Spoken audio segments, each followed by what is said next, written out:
Ganda.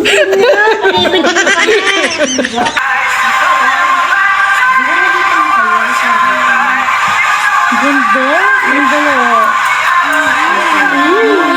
Ops, muntik na.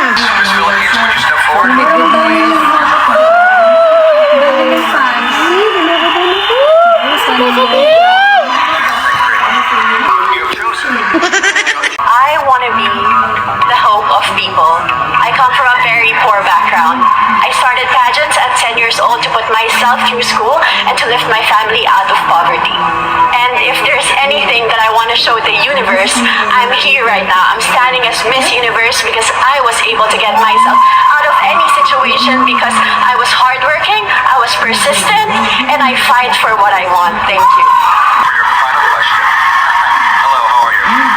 Congratulations. Philippines, if you win the title of Miss Universe tonight, how would you use this platform to empower young girls?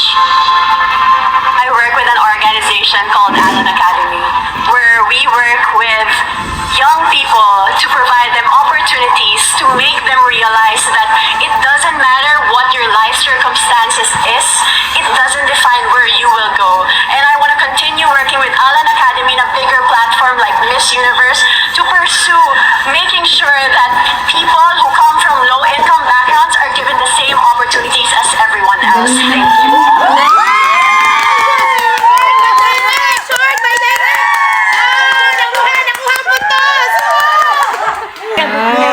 Hindi kami kakain. Hindi kakain. Hindi kakain. Nanalo ka sa gipin.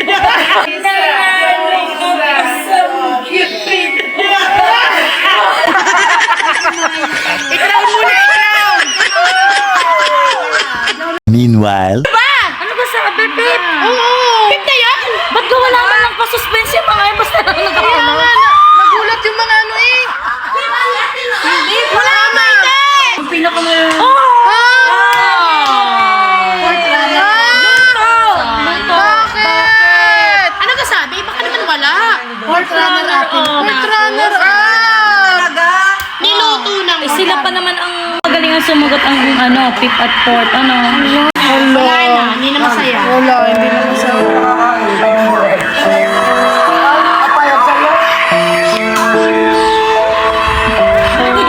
Basta Wala. Yung nagreklamo ang nanalo.